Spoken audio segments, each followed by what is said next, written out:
নাম বদলে ভারতে আশ্রয়, অবশেষে পুলিশের জালে বাংলাদেশি যুবক। নাম পরিবর্তন করে দীর্ঘদিন ধরে ভারতবর্ষে বসবাস করা এক বাংলাদেশি যুবককে অবশেষে গ্রেপ্তার করল ইংরেজবাজার থানার পুলিশ। শনিবার ধৃতকে মালদা জেলা আদালতে পেশ করা হলে পুলিশ তার 10 দিনের হেফাজতের আবেদন জানায়। পুলিশ সূত্রের খবর, ধৃত যুবকের নাম হৃদয় মিয়া, বয়স 20, বাড়ি বাংলাদেশের নারায়ণগঞ্জ জেলার সোনারগাঁও থানা এলাকায়।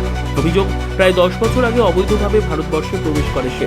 এরপর ভুয়ো পরিচয়পত্র বানিয়ে নাম পরিবর্তন করে এই দেশে বসবাস করছিল। গত শুক্রবার ইংরেজবাজারের মহদীপুর বাসস্ট্যান্ড এলাকায় সন্দেহজনকভাবে ঘোরাঘুরি করতে দেখে স্থানীয়রা তাকে আটক করে। খবর পেয়ে ঘটনাস্থলে পৌঁছয় পুলিশ। জিজ্ঞাসাবাদে হৃদয় নিজেই স্বীকার করে যে সে বাংলাদেশের বাসিন্দা। তার কাছ থেকে একটি প্যান কার্ড উদ্ধার করেছে পুলিশ। প্রাথমিক জেলায় সে জানিয়েছে শিশু অবস্থাতেই ভারতবর্ষে প্রবেশ করে, এরপর এখানেই স্থায়ীভাবে থেকে যাওয়ার পরিকল্পনা করে।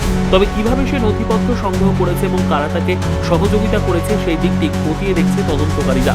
এখন পুলিশের নজর রয়েছে যুবকটির সঙ্গে আরও কেউ যুক্ত আছে কিনা বা স্থানীয়ভাবে তার পরিচয়পত্র বানাতে কোনো চক্র সক্রিয় ছিল কিনা তা খুঁজে বের করার দিকে।